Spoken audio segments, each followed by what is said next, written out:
If you have just started or have not yet started writing your story, there are 7 things that you need to do beforehand. Hello everyone, I'm RL and I do both book and writing videos. And today's video is about 7 different things that you need to do before you start writing your story. Now, if you already have started writing your story, that is completely okay, since this is just a bit of a helpful little thing to make sure that your drafts are a little clearer and that they flow a little bit more and that you have a bit of an understanding of what's your story. That's really it. Honestly, if you are halfway through and want to do this, that is okay. You do you. But let's get into it. Number 1 is write the basic premise. This is essentially the 1 to 3 sentence long core of your story. It can be something as simple as the farm girl falls in love with the track star, or something as complicated as the warrior of the king who has magic or whatever teams up with the crown prince to take down his tyrant father in this political maneuvering. That's it. That's really all you have to do. Just write down essentially what your story is about. Maybe you want to do something that's a bit more synopsis length, or like what you'd see at the back of a book. I mean, if that's what you want to do, do it. It's about your story and it's about you. So if that's what you want to do, just go for it. Just write it. It's really just a way to make sure that you remember what's going on and essentially the very little tiny mustard seed that your story grows from. Number 2 is create a basic plot. Now, this is, for plotters, this is probably really easy. You probably already have more than just a basic plot. And that is good. That's great. You already completed this step then. So you're set to go to the next one. But for pantsers, I know, I'm a pantser as well, and the thought of actually plotting your story is not fun. I understand that. But I do have a kind of solution for that, because plotting can be really, really helpful when it comes to determining what your story is about and to make sure you're not getting off into the weeds when you're 30,000 words through. What I would recommend is doing a 5-point outline. It's the start, the middle, and the end, with 2 extra places for events to happen. It essentially goes like this. First couple chapters, big event that happens in between the start and the middle, event that happens between the middle and the end, and then the end. It's just that. It's really nice and simple and gives you a way to kind of think of what you want your story to be without having to plot it, so you can have all of that freedom that you want. I personally recommend that. That's what I like to do, something where it's just a basic start, middle, end, but adding in those 2 extra events can help flesh your idea out a little bit more. And let's see, number 3 is know your characters. This one is very, very important, because if you don't know your characters, you don't really know your story in a sense. There are technically 3 or even more than 3 layers to your story. The character, the conflict, and then the bigger world. Those are essentially 3 layers to what's going on in your story at all times.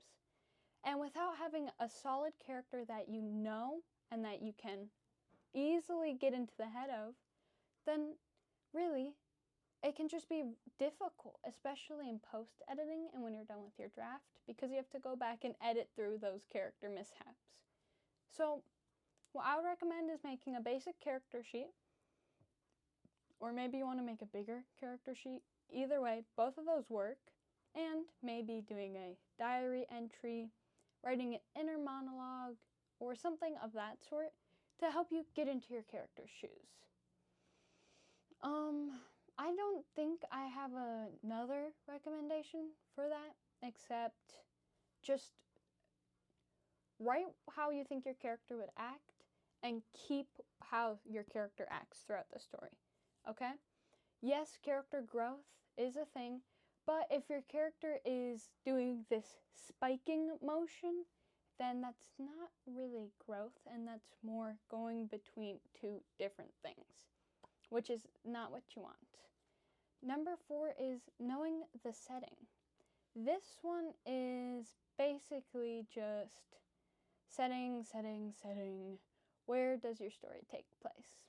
What's going on? Like, is it in the Renaissance? Is it in a whole nother planet? Is it on Mars? Is it in the future? Are there cyborgs? It's just essentially coming up with the big world, so what they inhabit, and then going down from there. I would recommend doing where the story takes place. Even just naming the little town that it starts in can be a great place to begin. Going to essentially mapping out their journey. So where do they go each time? And for each stop, make sure that you plan some stuff out. You don't have to go full map maker mode. I mean, if you want to, do that. But it's just a way to, ensure that you're getting in your head onto the paper.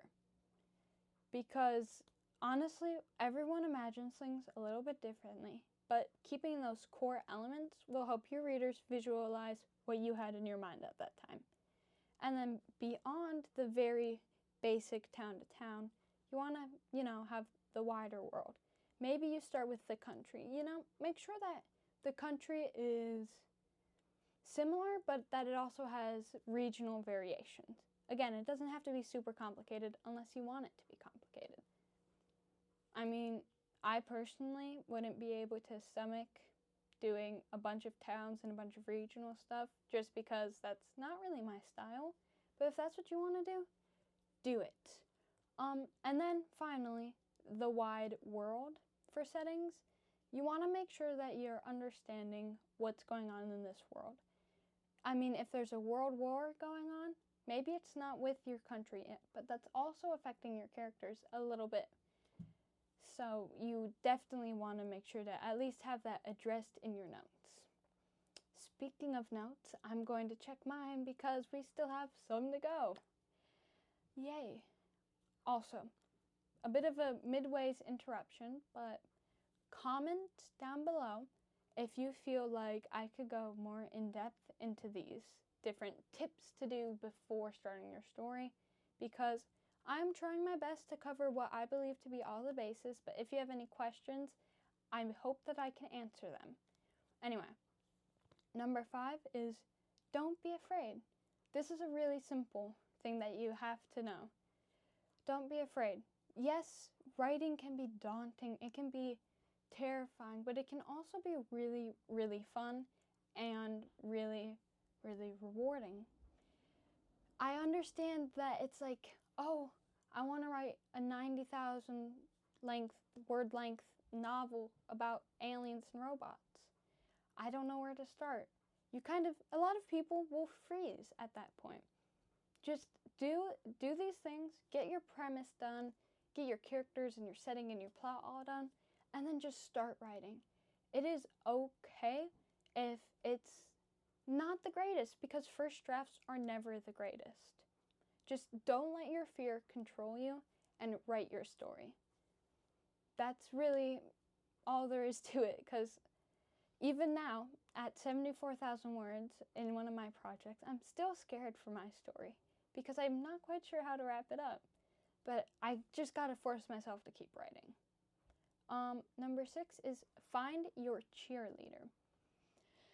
This is basically the person or people, it depends on how many people you'd like to recruit for this, that you can share all these little things about. Like, oh, I made a mood board for my project. And then they'll be like, oh, can I see it? Or if you ask to send it to them, they'll say, yeah. It can be your mom, it can be your sister, it can be your friends. I mean, it could be your grandparents too. Just, you can say, hey, I hit 1,000 words. Or hey, I hit 10,000. Or hey, I'm done with my first draft. Or hey, guess what? I edited for the first time and it was terrible, but I did it. It's really just a way to kind of, get someone to be on your side. And having someone on your side is so helpful. I have quite a few people, because I've been writing for enough years that I've slowly began to collect some. But yeah, my mom and my sister get the accomplishments. So do this writer friend and that one and that one and that one and that one, you know? Just build your own little community is really what it is. Someone that will cheer you on, that will be your cheerleader. And then last but not least, wow, this has only been like 10 minutes. This is a bit of a short one, you guys.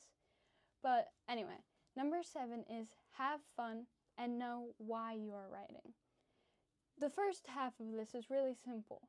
Just have fun and don't let yourself get down about your writing. Yeah, you'll hit those potholes where you're like, oh, I don't know about this.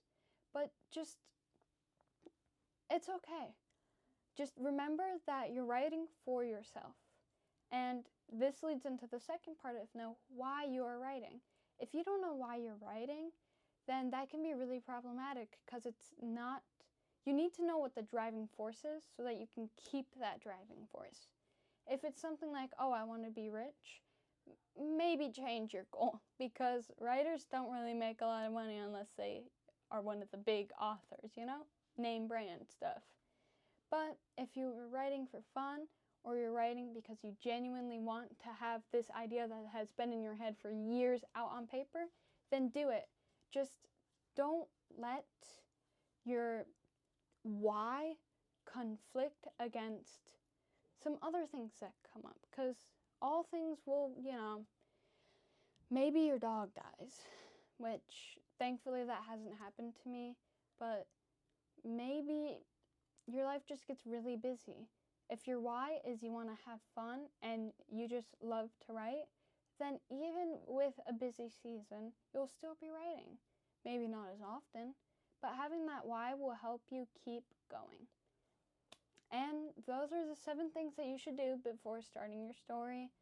Like I said, just comment any questions that you have, comment any video ideas that you'd like to see, because I'm trying to make a bit of a list so that way I can kind of figure out what's what, you know. Make sure to like, subscribe, and share with others. And I hope you have a good next writing session.